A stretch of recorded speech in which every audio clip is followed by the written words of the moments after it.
하나님 말씀 증거하겠습니다. 오늘 우리 청장년 찬양 예배해 주신 하나님의 말씀은 여호수아 4장 14절 한 절 말씀만 보겠습니다.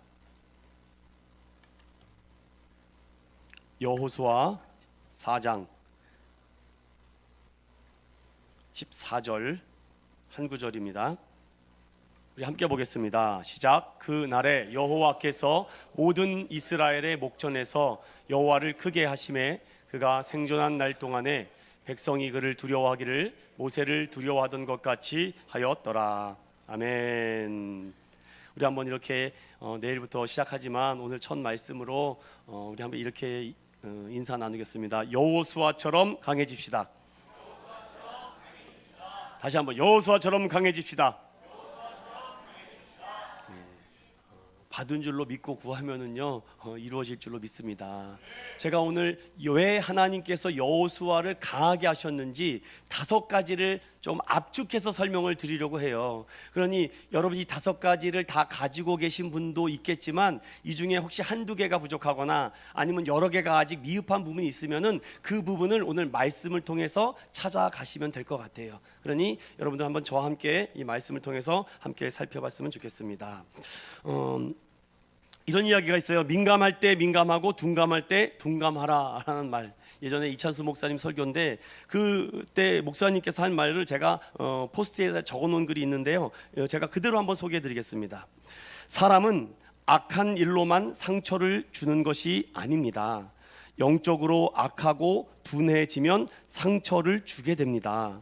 성도들은 지금 죽을 것 같이 아픈데 그것을 전혀 모르는 둔감함이 상처를 주게 되는 것입니다. 그러니 민감할 때 민감하시고 둔감할 때 둔감해야 합니다. 우리는 간혹 둔감해야 할 때 민감하고 민감할 때 둔감합니다. 우리가 둔감해져야 하는 것이 무엇이고 또 우리가 민감해야 하는 것이 무엇인지를 지금 말씀드리겠습니다 라고 하며 2가지를 설명합니다. 둔감해야 할 때는 무엇인가 라고 하면서 너무 우리가 익숙한 말을 아주 이렇게 바꿔서 얘기하시더라고요. 이런 말씀합니다. 우리가 둔감해져야 될 때는 다른 사람이 나보다 더 유능하면 어떻게 하나 할 때 둔감해지라고 하죠. 저 사람이 나보다 교회에서 칭찬을 많이 받는 것 같아. 저 사람이 나보다 뭔가 교회에서 대단해지는 것 같아. 저 사람이 타는 차가 나보다 더 좋은 차 같아. 저 사람이 사는 집이 나보다 더 좋은 집 같아. 저 사람이 계속 교회에서 주목받는 것 같아. 이럴 때 둔감해지라. 그럼 반대로 어떤 때도 또 둔감해져야 되냐 하면 상처도 둔감해져야 된다. 말씀은 묵상하지 않고 그 말만 깊이 묵상하며 분석하고 따진다. 이것이 다 둔감해야 할 때 민감하기 때문에 벌어지는 현상입니다 라는 그 설교 말씀이 기억에 나요. 그러면 저는 궁금했습니다. 그러면 민감해야 될 때는 어떤 때인가? 하나님 말씀에 민감하라. 제가 부연 설명을 할 필요가 없습니다. 하나님, 목회자라면 성도들의 필요에 민감해야 하고 또 소그룹 리더라면은 셀 리더라면은 그룹의 구성원들의 마음에 요청에 민감해야 되며 교회 중직자들과 재직자들이라면은 새로운 성도들과 처음 오는 성도들 또 연약한 성도들을 돌아봐야 되는데 자신의 이 신앙의 하나님 말씀에 민감하지 못하니 하나님 말씀에 둔감하게 반응하니 내 신앙과 내 자라나는 것도 어려워한다. 그러니 결국은 그 상처 때문에 예민해져서 괴로워하며 불면증에 시달린다. 이러면서 쩌렁쩌렁했던 그 설교 말씀이 기억이 납니다. 저는 그 말씀을 듣고 그렇게 기도를 했던 토막글을 제가 적어놨어요. 여러분은 성경책 맨 앞면에 무엇이라고 적어놓습니까? 여러분은 맨 앞면에 무엇이라고 적어놓냐고요?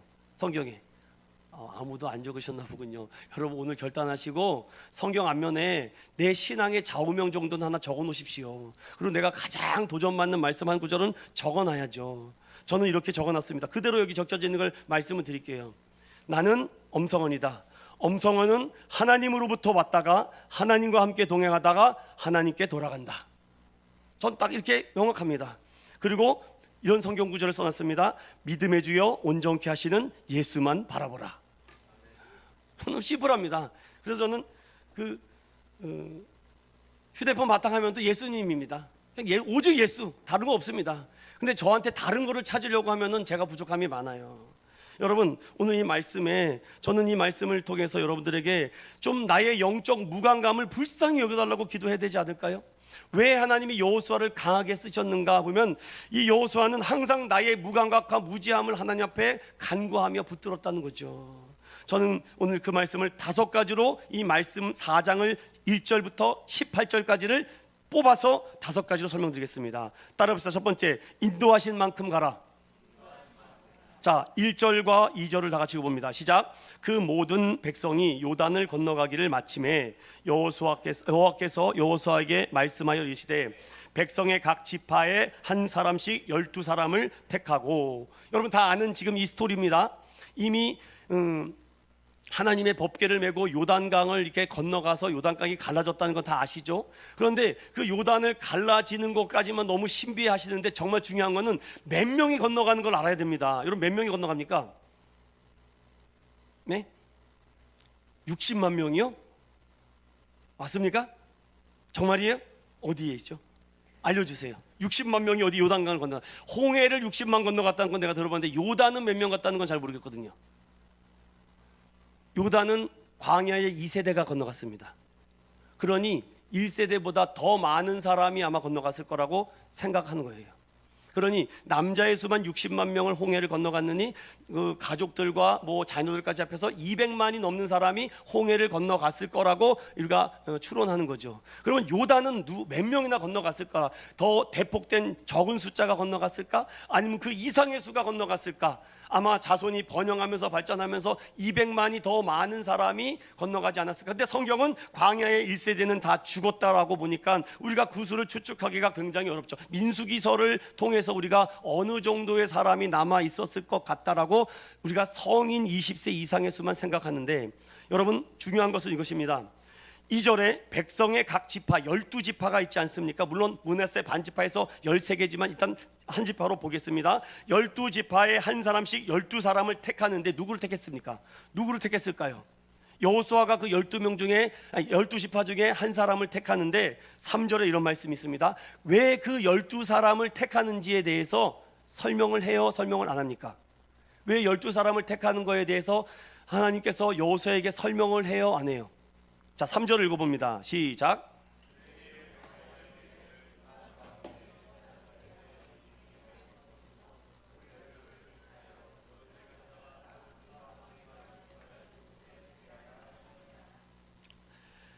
하나님께서 12사람을 택하라고는 말을 했는데 그 사람을 왜 택해야 되는지는 설명을 하지 않아요. 여러분 여기서 제가 중요한 말씀을 좀 몇 가지만 드리고 싶어요. 하나님은 우리에게 전체적인 그림만 보이시고 구체적인 얘기를 안 하실 때가 많아요. 다시 3절을 천천히 읽어보세요.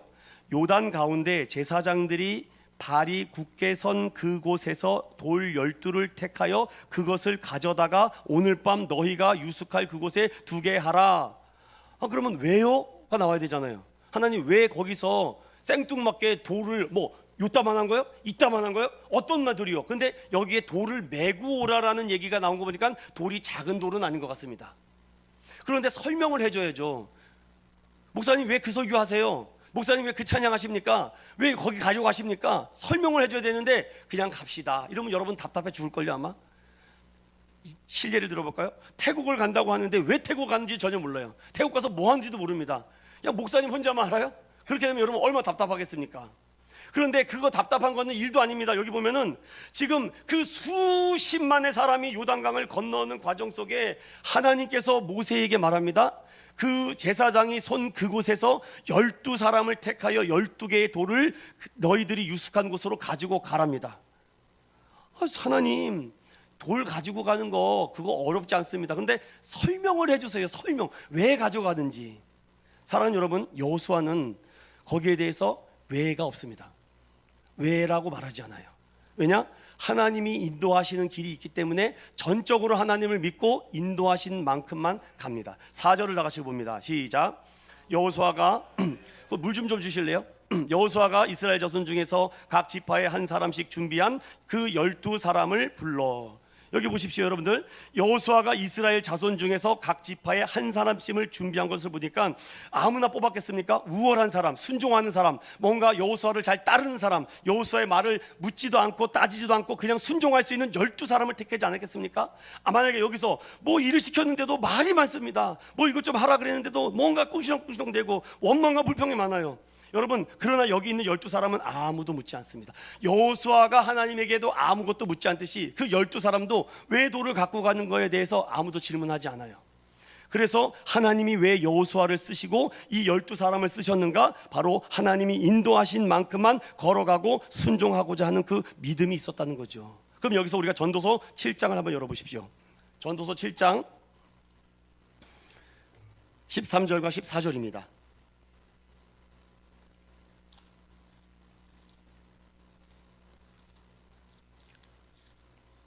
찾으셨으면 우리 함께 보겠습니다. 전도서 7장 13절과 14절입니다. 시작.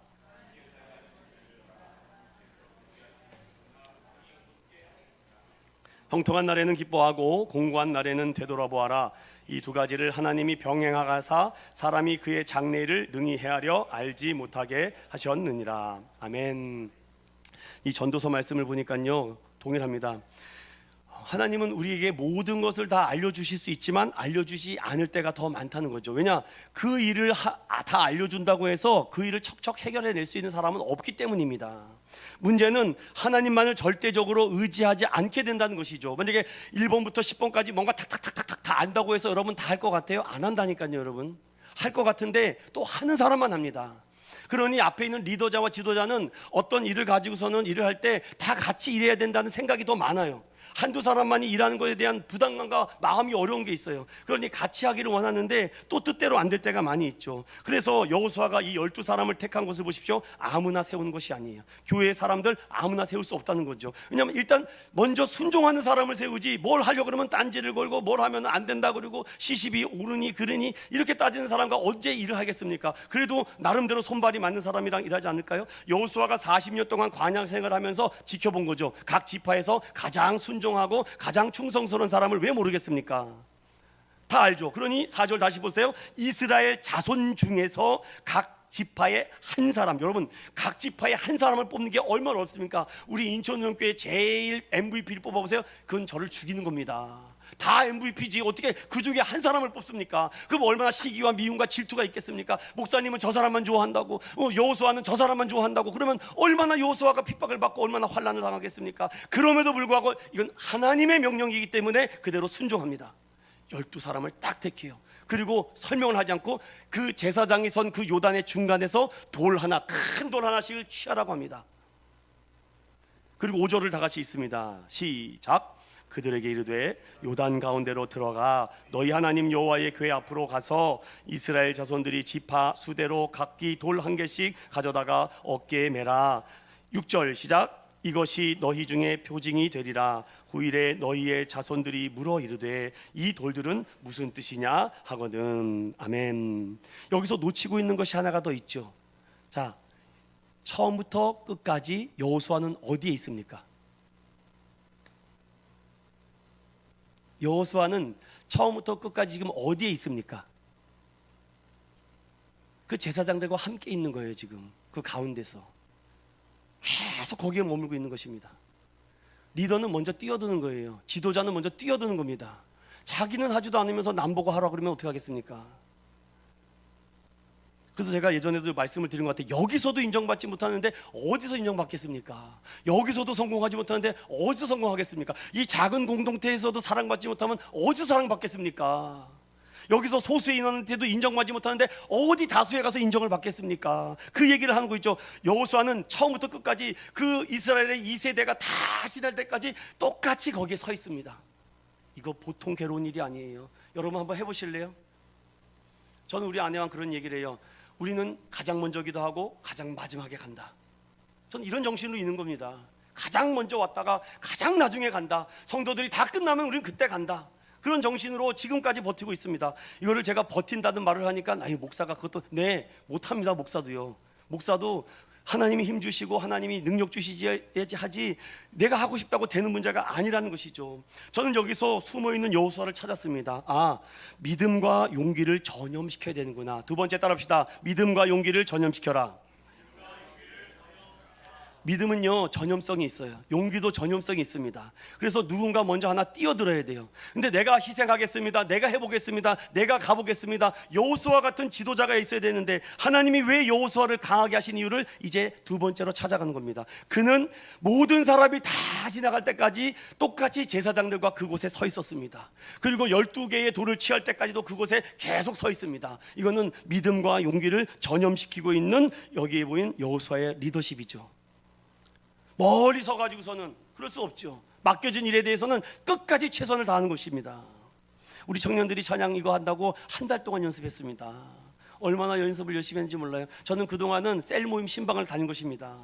청년들에게 너무 미안해요. 이제 청년 공동체 세워진 지 2달도 안 됐는데 여러분들 다 맡겨놓고 셀 모임 신방 가는데 얼마나 미안한지, 또 목사가 책임을 져야 되는데 그래도 또 장년부를 또 챙겨야 되는 그런 막중한 임무가 있기 때문에 셀 신방을 도는 그 마음의 목사의 심정을 여러분 아십니까?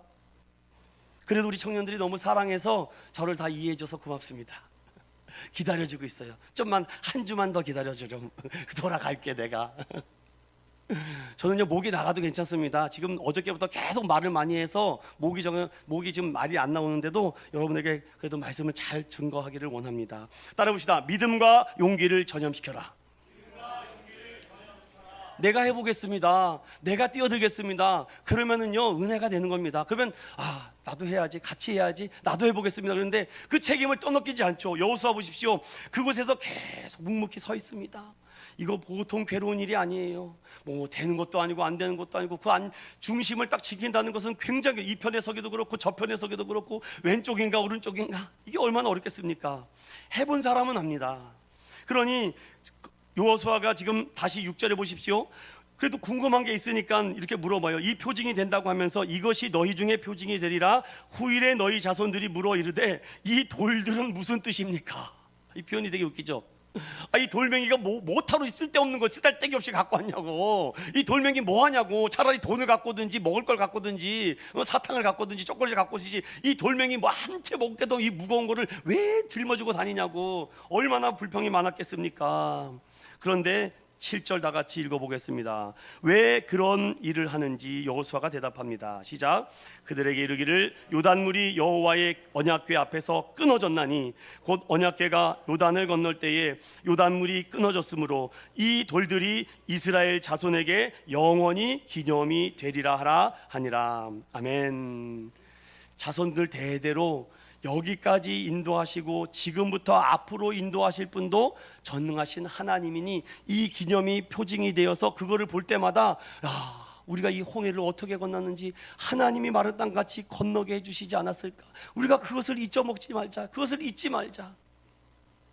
영적 감각을 신선하게 유지하려고 하는 이 여호수아의 말씀을 보십시오. 사랑하는 여러분, 우리 한번 따라해 봅시다. 영적 감각을 유지하라. 그래서 여러분들 표징이 있어야 돼요. 여러분 예수 그리스도를 잘 믿고 하나님을 잘 안다고 하는데 여러분 드러나야 돼요. 몸에서 냄새가 나야 됩니다. 여러분 저는요 여러분들에게 제일 두려운 것 중에 하나가 뭐냐면, 말씀드렸잖아요. 여러분 새벽에 나와서 제가 말씀을 드렸잖아요. 여기는 엄목사가 제일 두려워하고 무서운 게 뭔지 아시냐고. 들으신 분이 없나 보네요. 새벽에 나와야지 듣죠 이거를. 네? 제가 제일 두려운 건 뭔지 아십니까? 저기 뒤에서 여러분과 함께 같이 예배자의 모습으로 예배드리다가 나는 그것으로 끝났으면 좋겠어요. 그렇게. 그런데 저의 역할은 뭡니까? 여기 와서 예배를 인도하고 설교를 해야 되는 임무가 있는 거예요. 그게 죽을 것 같아요. 저는요. 저도 여러분과 같이 이렇게 앉아 있었으면 좋겠습니다. 그러면 세상 편한 게 없어요. 저는요 여기서부터 저 끝에서부터 여기까지 걸어온 이 10m 거리가 정말 1000km 같아요. 한 걸음 한 걸음 걸을 때마다 여기 있는 이 성도들에게 어떻게 하나님의 은혜를 줄까, 어떻게 하나님의 말씀을 알게 할까, 어떻게 하면 이 진리를 깨닫게 할까. 성령 하나님, 그래서 전 뒤에서 간절히 기도합니다. 하나님, 엄목사를 죽여야 됩니다. 엄목사를 죽여야 됩니다. 이 인간을 죽여야 됩니다. 이 인간이 나오지 않게 해주십시오. 오직 하나님의 말씀만 증거되게 해주십시오. 그렇게 간절히 기도해도 안 되더라고요. 야, 이거 전적인 하나님의 은혜구나. 혹시 내가 엉뚱한 말을 전하더라도 하나님 그의 귀와 눈을 닫아주셔서 엉뚱한 말을 전해도 그 말이 생각나지 않고 진리만 생각하게 해달라고 그렇게 또 기도하고 또 반성하고 후회하고 넘어질 때가 많죠. 영적인 감각을 신선하게 유지해야 되는데 또 무너지는 내 자신을 보고 또 그 감각이 깨지는 걸 보고 또 좌절할 때 또 어떻게 합니까? 갈보리 언덕에 십자가를 바라보는 것이죠. 주님, 나보다 나를 더 잘하신 하나님 불쌍히 여겨달라고, 나의 영적인 무뎌진 감각의 이 칼날을 날카롭게 좀 갈아달라고. 오늘 7절 다시 보십시오. 그 하나님이 어떤 분이냐? 요단의 물이 여호와의 언약궤 앞에서 끊어졌다. 여러분, 언약궤에는 무엇이 들어있었습니까? 세 가지가 들어있었죠. 첫 번째 뭐가 있었죠? 아론의 쌍난 지팡이. 두 번째, 좀 하나가 됩시다. 좀 하나가 되세요. 자, 1번은 아론의 쌍난 지팡이, 2번 두 번째는 십계명을 하겠어요. 십계명 시작. 십계명 돌판 2개 이렇게. 또 세 번째 만나가 들어있는 항아리. 정확히 성경적으로 해야 됩니다. 그런데 여러분 아세요? 이 세 가지 다는 긍정적인 신호가 아니라고 제가 말씀드렸어요.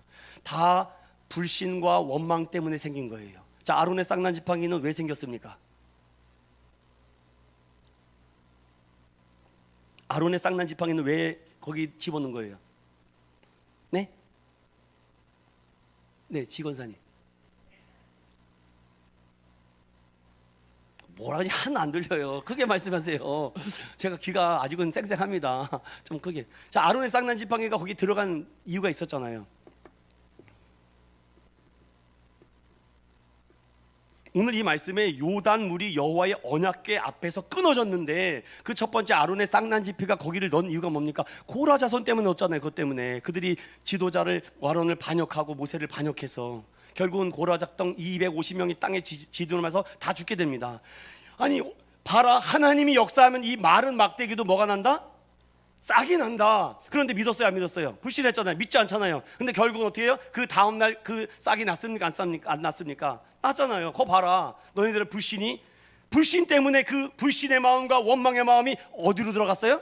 언약궤로 들어갔다고요. 자, 두 번째 뭐라 그랬죠? 십계명. 십계명은 또 왜 생겼습니까? 그들이 하나님의 백성으로 말미암아 시내산 계명으로 올라가서 40일 동안 하나님의 계명을 받아 갖고 오겠다고 했는데 그때 누가 따라갔어요? 여호수아가 따라갔잖아요.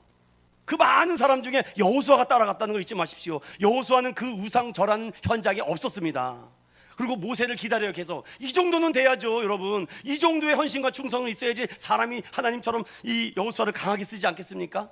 같이 거기서 엎드려 우상 숭배하고 불신하고 있으면 어떻게 해요? 그러니 그 십계명을 가지고 모세가 내려오는데 여호수아에게 물어요. 여호수아, 이게 무슨 소리냐? 그러니까 아이, 저 밑에 하나님이라고 우상당지 황금송아지 만들어 놓고 거기서 고불렁고불렁 절하고 춤을 추고 노래를 부르고 있습니다. 그러니 모세가 화가 나가서 어떻게 합니까? 그 계명을 집어 던져버리는 겁니다. 불신 때문에 그 십계명이 그들의 계명을 지키지 않았기 때문에. 그러나 그 계명을 순종하지 없는 것을 하나님이 은혜로 그 법궤 안에 넣어준 거 아닙니까? 그리고 세 번째 또 뭐라 그랬어요? 만나가 담은 항아리. 그것도 긍정적인 시그널이 아니에요. 왜 그 만나가 든 항아리가 들어갔습니까? 밥 달라고 자꾸 원망을 하니까, 배고프다고, 왜 우리 먹을 것이 없다고, 애굽에 냅뒀으면 부추 많고 막 고기들 먹을 텐데 괜히 애굽 땅에 끌고 와가지고선 이 고생을 하고 있냐고. 그래서 하나님이 준 게 만나라고요. 결국 세 가지 다 인간의 불신과 원망과 하나님을 믿지 않는 그 우상에 대해서 그 모든 것을 하나님의 은혜로 감추시기 위해서 그 언약궤 속에 집어넣고 잊지 말라는 겁니다. 너의 불신과 불의와 우상 숭배를 하나님의 은혜로 덮어줬다는 거.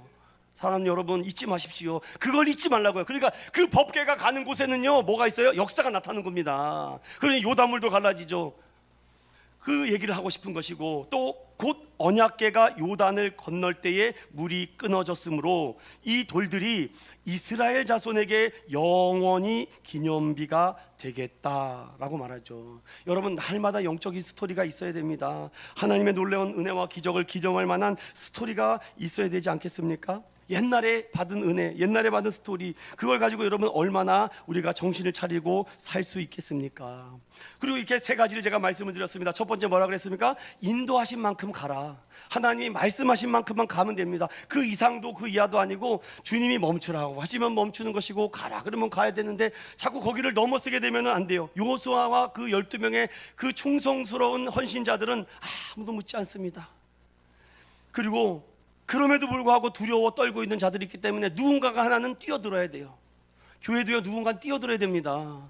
목사가 다 책임지라고요? 목사가 다 하라고요? 그러면요, 제가 제일 좋아하는 사람만 뽑아서 할 거예요. 저도 그러면. 그러면 교회가 아니잖아요, 여러분. 그러면은 맞지 않아도 같이 하는 것이고, 같이 해보려고 하고, 같이 해보려고 애를 쓰는 것 아니겠습니까? 여러분, 세상은 그렇게 해요, 안 해요? 세상은 자기가 마음에 든 사람을 이력서와 자기소개를 딱 보고 내가 원하는 학력, 내가 원하는 스펙, 경력을 딱 보고 너는 벌써 서류 1차 탈락입니다. 너는 우리 회사에 들어올 수 없어요. 여러분, 삼성이나 현대나 LG에 들어간 사람 보세요. 그냥 들어갈 수가 없습니다. 다 그 회사에 맞는 어떠한 직분과 직책이 맞아야지 들어가지 않습니까? 근데 교회는 그럴 수가 없어요. 교회는 누구든지, 예수님이 누구든지라고 얘기해가지고 다 들어와요. 다 들어와. 그리고 다 들어와서 어떻게 합니까? 같이 울고 웃고 같이 하는 것인데, 이게 참 맞아들이기가 어렵지 않습니까? 그래서 믿음과 용기를 전염시키는 누군가가 필요해요. 저는 그래서 그런 사람들이 리더자가 됐으면 좋겠고, 그런 사람들이 중직이 됐으면 좋겠고, 그런 사람들이 재직이 됐으면 좋겠다는 거죠. 믿음과 용기를 전염시킬 수 있는 사람. 야, 저분도 하는데 나도 해야지. 저분도 빗자루질 하는데 나도 해야지. 저분도 쓰는데 나도 쓸어야지. 저분도 밥하는데 나도 밥해야지. 이렇게 일어나야 되는데 누가 하나 그러면 안 되겠죠. 왜 하나님이 여호수아를 강력하게 썼습니까? 그 믿음과 용기를 전염시키는 사람이기 때문에. 그리고 또 뭐라 그랬습니까? 항상 그 은혜를 잊지 않으려고, 내가 불신으로, 불의로, 우상숭배로 수십 수만 번이라도 더 죽었을 나를 하나님의 언약의 말씀으로 나를 지켜주시고 보호해주신 그 은혜를 잊지 말라고. 자녀들이 물어서 이 돌이 뭐냐라고 물으면은 이 얘기를 해주라는 거예요. 이 얘기를, 이 돌들이 너희들 하나님께서 은혜로 말미암아 이 가나안 땅으로 들어오게 해주신 하나님의 축복과 은혜다. 그것을 계속해서 하나님의 놀라운 이야기를 계속해서 자녀들에게. 그리고 두 번째 단락으로 여러분 8절에서부터 오늘 18절까지를 제가 크게 두 가지로 말씀을 드리고 마무리를 지을게요. 자, 8절 보세요. 이스라엘 자손들이 여호수아가 명령한 대로 행했다. 여호와께서 여호수아에게 이르신 대로 이스라엘 자손들의 지파의 수를 따라 요단 가운데에서 돌 12를 택하여 자기들이 유숙할 곳으로 가져다가 거기에 두었다. 자, 그러니 이 그림을 딱 연상을 해보세요. 드라마로 여기 크게 이제 그 요단이 갈라져서 마른 땅이 되지 않겠습니까? 그 가운데는 제사장이 언약궤를 메고 종일 있는 거예요. 지금 언제 끝날지도 모르는 것을. 그 계속 있습니다. 그리고 나서 그곳에 12사람을 취해서 다시 그 사람들이 다 지나간 다음에 12명이 그 가운데 들어와서 큰 돌 하나씩을 어깨에 메고서는 엄청 자고 자기가 유숙하는 그 지파로 갑니다. 이게 오늘 8절까지 말씀이고, 여러분 9절 다 읽어보세요. 9절. 자, 9절을 다시 천천히 잘 읽으셔야지 네 번째 여호수아가 강해진 이유가 나옵니다. 시작. 여호수아가 또 요단 가운데 곧 언약궤를 맨 제사장들이 발이 선 곳에 돌 12를 세웠더니 오늘까지 거기에 있더라. 아멘. 여기 가만히 구절을 묵상하면서 놀라운 말씀이 숨겨져 있어요. 무엇이 보이십니까, 여러분? 대부분 이 부분을 잘 못 찾는 것 같더라고요. 여호수아가 또 요단 가운데 곧 언약궤를 맨 제사장들의 발이 선 곳에 돌 12를 세웠더니 오늘까지 거기에 있더라. 무엇이 보이십니까, 여러분? 자, 제가 다시 한번 쉽게 말합니다. 자, 첫 번째 8절까지는 하나님이 명령한 거예요, 명령하지 않은 거예요? 명령한 거예요. 그럼 9절은 하나님이 명령한 거예요, 여호수아가 스스로 한 거예요? 이해가 되셨습니까, 여러분? 다시요. 너무 중요해서 그래요. 1절부터 8절까지는 하나님이 명령했잖아요. 12를 취하라, 가운데 돌을 가지고 와라, 그리고 그 유숙곳에서 가라. 그리고 이 표징이 뭐냐 그러면 너희들 여기까지 인도하신 하나님이 너를 구원한 것을 표징을 삼으라. 여기까지 하나님의 명령. 자, 그런 거 한번 보세요. 4장 1절 보세요. 여호와께서 여호수아에게 말씀하시되, 명령하시죠? 보이십니까, 여러분들? 그 명령을 지금 2절부터 해서 8절까지 여호수아가 그대로 이행한다고요. 그 이행하는 가운데 하나님이 인도하신 만큼 한 것이고, 그리고 자기가 먼저 그 현장에 뛰어든 것이고, 그리고 그 영적인 감감을 잊지 않으려고 먼저 준비하고 깨어있는 그 여호수아가 그 은혜를 받고 구절을 했다고요. 지금 이거는 하나님 시킨 것이 아니라 맡은 분량 이상을 하는 모습입니다. 이렇게 하라고 하지 않았어요. 주님께서 무엇을 합니까? 그 언약궤를 맨 제사장은 아직도 기다리고 있습니다. 그리고 12돌을 취하고 그들이 갔어요. 그리고선 또 뭘 합니까? 그들이 선 발곳에 돌 12돌을 지금 여호수아가 다시 만드는 겁니다. 그러니까 12개는 가지고 갔습니다, 벌써. 그런데 여호와가 명령하지도 않았는데 여호수아가 하나님의 은혜가 너무 크니까 분에 넘치는 행동을 하는 거예요 지금. 그래서 그곳에서 12개의 돌을 취해서 이곳에서도 하나님께서 우리를 인도해 주었다라고 하며 그곳에서 하나님을 위해서 12개의 돌을 세웠던 이 구절의 말씀이, 수많은 주석가들과 저술가들은 이렇게 말합니다. 이 하나님께서 여호수아를 강하게 하신 이유가 또 여기에 있다. 맡은 분량의 그 이상을 한다. 시킨 것만 한 게 아니라는 것입니다. 교회에서도 시킨 것만 하는 분들이 있어요. 그 이상을 하는 분들도 있고 또 안 하는 분들도 있겠지만, 누가 보면은 교회에서 그 이상을 하는 분들이 있어요. 그러면 하나님께서 계속 축복해 주십니다. 여러분, 주일성수와 11조는요 기본이죠. 그렇지 않습니까? 그러면 그거를 하는 거는 대단한 게 아닙니다, 여러분. 그거는 믿음의 그리스도인으로 뭐예요? 당연한 거라고 말하죠. 그러면 그 이상을 하는 분들이 있습니까, 없습니까? 있다는 겁니다. 오늘 구절은 그거예요. 하나님의 받은 은혜가 너무 많으니까 시키지도 않았는데 하는 분들, 또 그 이상의 일을 하는 분들. 그래서 하나님이 여호수아를 크게 사용할 수밖에 없던 이유가 또 여기 구절에 보면, 여호수아가 다 갖고 나니까 하나님의 은혜가 너무 감사한 거죠. 그래서 그곳에, 제사장 있는 곳에 12개의 돌을 취해가지고는 또 기념비를 만들어 놓은 것입니다. 분에 넘치고 과분한 사랑 아니겠습니까? 자발적으로 드린 찬양과 감사, 누가 시켜서 하는 것이 아니라 자발적으로 하는 헌신, 이런 헌신과 은혜가 있어야 되지 않겠습니까? 지도자와 리더는 꼭 시키는 것만 하는 것이 아니라고 합니다. 때로는 뜨거움과 감사에 분에 넘치게 일을 하는 사람이라고, 주어진 임무에만 열심히 하는 것은 누구나 할 수 있지 않겠습니까? 그러나 그 이상을 하는 사람이 되어야 지도자가 된대요. 리더자가 된다고 합니다. 이게 제가 그전에는 보지 못했던 구절에 숨겨져 있는, 여호수아가 정말 하나님의 큰 은혜를 받았구나. 그리고 마지막 또 하나 숨겨져 있는 여호수아를 강하게 할 수 있었던 것이 무엇일까? 그것이 10절과 11절입니다. 함께 읽어봅시다. 시작. 또 여호와께서 여호수아에게 명령하사 백성에게 말하게 하신 일, 곧 모세가 여호수아에게 명령한 일이 다 마치기까지 궤를 맨 제사장들이 요단 가운데에 서 있고 백성은 속히 건넜으며, 모든 백성이 건너기를 마친 후에 여호와의 궤와 제사장들의 백성의 목전에서 건넜으며. 16절 읽어봅니다. 16절 시작. 증거궤를 맨 제사장들에게 명령하여 요단에서 올라오게 하라 하신지라. 아멘. 자, 여호와의 명령이 떨어지니까 움직이는 거예요. 맞습니까, 여러분? 여호와의 명령이 이제 됐다, 다 건너갔다, 여호와의 궤를 메고 있는 제사장들도 올라오라 하니까 움직인 거예요. 여러분 어떠세요? 하나님의 명령이 있으니까 움직이셨습니까? 아니면 마음대로 하셨습니까? 하나님의 명령이 있으셔야지 움직여야 되는데, 하나님의 명령이 있지도 않는데 움직였다면은요, 그거 사고 난다고요. 오늘 그 얘기를 합니다. 제가 다시 리마인드 시켜드릴게요. 4장 1절 보세요. 여호와께서 여호수아에게 명령하시다. 그대로 하죠. 또 10절 보세요. 여호와께서 여호수아에게 명령하사. 또 움직이시죠. 또 15절에 여호와께서 여호수아에게 명령하사. 그 명령할 때는 내가 하고 안 하고의 문제가 아니에요. 이건 무조건 해야 됩니다. 그런데 9절에 나와 있는 이 말씀은 그 이상의 헌신에 자발적으로 드린 거라고요. 그를 잘 구별하십시오. 그래서 어떤 목사님은 이러더라고요. 시킨 거나 잘해 이러더라고요, 저한테. 그런데 저는요, 태색이 그러지 못해가지고선 시킨 것만 하지 않았어요. 시킨 거 그 이상을 했습니다.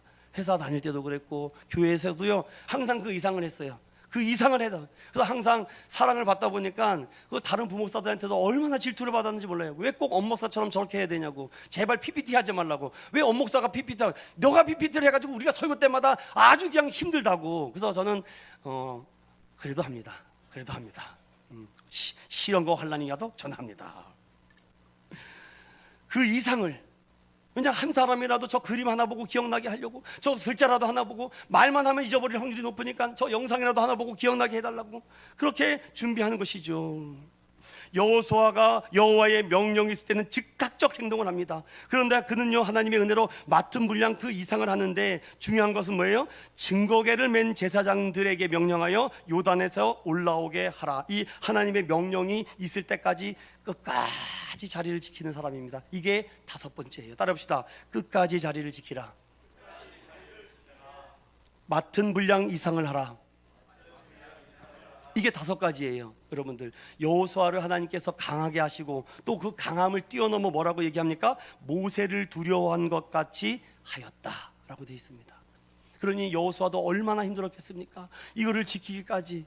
여러분 생각해 보세요. 그 제사장들이 언제부터 이 궤를, 여러분 이거 집 메어 보셨죠? 여러분들 지게찜 해 보셨죠? 이 하나님의 법궤가 여러분들 한 달란트로 만들었습니다. 한 달란트는요, 여러분 24kg인가요? 30kg인가요? 제가 기억이 잘 안 나는데 그걸 만들었고 조각목으로 만들었으니 얼마나 무겁겠습니까? 그 안에 만나도 있고 쌍난지팡이도 있고 십계명 돌판이 이만하게 들어있으니 그거를 몇 명이 제가 지고 있었는지는 정확히 모르겠지만 누구는 8명이라고 하고 누구는 6명이라고 하고 누구는 4명이라고도 합니다. 잘 모르겠습니다. 아무튼 그 메고 있었는데 뭐 30분이요? 아이 뭐 그 정도는 뭐 껌입니다. 뭐 1시간이요? 뭐 그냥 뭐 없는 셈 치고 제가 메죠. 그런데 하루 종일 메고 있었다고 생각해 보세요.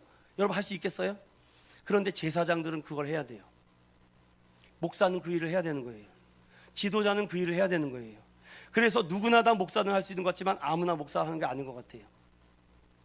왜냐, 영적 지도자들은요, 미우나 고우나 묵묵히 말씀을 붙잡고 기다려야 되거든요. 말씀을 붙잡고 인내해야 돼요.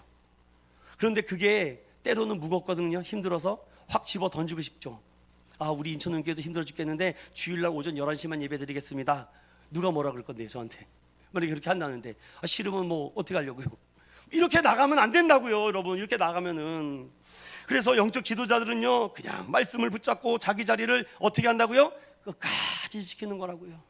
여러분, 그 끝까지 지키는 목회자들이 있다는 걸 행복해 하십시오. 그냥 좀 하고 힘들다고, 가정에 문제가 있다고, 자녀에 문제가 있다고, 나 목회 안 해, 그만 때려치고 딴 거 하는 사람들이 얼마나 많은지 아십니까? 그럼에도 내가 끝까지 묵묵히 그 하나님이 올라오라고 하는 그날까지, 저는 이 제사장들, 특히 이 레위 지파들이 어떻게 그걸 버텼을까? 비난하고 있는데 격려와 칭찬을 못 해줄 망정 끝까지 버티고 있는 그 수많은 목사들, 모든 일이 마칠 때까지 기다리고 있는 목사들, 하나님의 말씀을 붙잡고 진리를 선포하며 그가 듣든 안 듣든 끝까지 복음을 전하려고 하는 이 수많은 사람들, 말씀의 힘으로 그들을 붙잡아 주시지 않으면 어떻게 버틸 수 있을까? 전 여기서 마지막으로 여호수아는 레위 지파가 아니잖아요. 여호수아는 무슨 지파입니까? 예? 저 동네 지파입니까? 여호수아는 유다 지파도 아닙니다. 에브라임 지파. 뭐 그것이 중요한 것이 아니라 여호수아를 하나님께서 강하게 쓰신 이유는 무엇이냐? 그도 끝까지 자리를 지켰다는 겁니다. 여호수아도 끝까지 자리를 지켰다는 거예요. 제사장들이니까 지키는 거죠가 아니라 내가 여기 있는 하나님의 지도자로 모세가 죽은 이후에 나를 세워줬으니까 나도 그 현장에서 끝까지 지키고 있는 거예요. 전 여러분들이 다 집에 돌아가고 나서 혼자 남고 문단속을 합니다. 어디 문 꺼진 데는 없나 어쩐다. 저는 누가 같이 해줬으면 좋겠어요. 그러나 그렇게 하지 마세요. 그건 제 일이기 때문에 그렇습니다. 더 놀라운 사실은요, 이제 마지막 18절입니다. 18절 읽어보고 마무리 짓습니다. 시작. 여호와의 언약궤를 맨 제사장들이 요단 가운데에서 나오며 그 발바닥으로 육지를 밟는 동시에 요단물이 본 곳으로 도로 흘러서 전과 같이 언덕에 넘쳤더라. 아멘. 하나님의 말씀만 잘 따라만 가도 크게 흔들림이 없구나. 정말 하나님께서 가는 곳곳마다 이들을 인도하시고 또 함께 해주시고 또 연결해 주시는구나. 그러면서 계속해서 이제 여호수아 5장, 6장, 7장, 8장 가면서 얼마나 하나님의 은혜가 넘쳐나는지 결론으로 말씀을 마치겠습니다. 사랑하는 믿음의 성도 여러분, 오늘 하나님께서 여호수아가 생존하는 날 동안 그를 강하게 하셨습니다. 그런데 그냥 강하게 되지 않았죠. 여호수아도 40년이라는 광야 생활을 일단은 건넜습니다. 거기를 건넌 이후에 모세 다음에 영적인 지도자, 그도 하나님의 영이 임한 사람 아닙니까? 그리고 그가 하나님의 지도에 그 끈을 다시 부여잡고 그가 가는 곳곳마다 하나님 나를 강하게 해주신다고 하고 담대하라 말씀했는데 어떻게 해요? 그래, 내가 다 그림을 보여주지 않는다, 다 전체적인 그림만 보여주겠다. 그러나 그때마다 내가 말씀하겠다라고 말하며 항상 하나님은 여호수아에게 인도하신 만큼만 가라고 하십니다. 그리고 그가 인도해 주시는 그 현장에서 그 많은 사람들에게 믿음과 용기를 전염시키는 사람입니다. 또 더 나아가서 그도 하나님의 은혜를 간구하며 매일매일 부어주시는 영적인 새로운 신선한 감각을 유지하기 위해서 그도 돌을 쳐다봤다는 걸 잊지 마십시오. 그렇지, 하나님이 여기까지 나를 인도하셨지, 나를 붙들어 주셨지. 그리고 그 은혜가 너무 충만하니까 시키지도 않았는데 과분하게 측량할 수 없는 그 사랑 때문에 그는 그 이상의 생활과 행동을 했다는 거 잊지 마십시오. 그러니 하나님이 이렇게 쓰실 만한 제목이 되는 것 아니겠습니까? 뭘 조금 했다고 힘들다고 못하고 뭘 좀 시켰는데 안 한다고 하는 것보다 그는 적극적으로 먼저 나서서 했다는 거. 그리고 더 중요한 것은 그도 끝까지 자리를 지켰다는 거. 끝까지 남아서 그 고통스러운 시간을 참고 견디자. 여러분 아십시오, 드디어 이 가나안 땅에 남과 복을 하나님께서 그 영토를 이 12지파에게 다 주신 줄로 믿습니다. 사랑하는 믿음의 성도 여러분, 해야 할 때 하지 못하면은요 도태됩니다. 여러분 할 수 있을 때 열심히 하십시오. 교회가 어떤 일을 하든지 간에 따라와 보십시오. 그럼 왜 그렇게 하는지 지금은 그 그림을 이해하지 못하지만 나중에 이래서 그 일을 했구나라는 그런 영적인 긍정심, 긍심, 긍지, 자부심, 그런 것이 있지 않겠습니까? 사랑하는 믿음의 성도 여러분, 오늘 왜 하나님께서 여호수아를 강하게 했는지를 다시 한번 우리가 돌아보고 우리의 빈곤한 영적 상태를 깨닫고 영적인 하나님의 말씀, 언약의 말씀을 붙들고 여호수아처럼 강해지는 저와 여러분 되시기를 예수님의 이름으로 축원드립니다.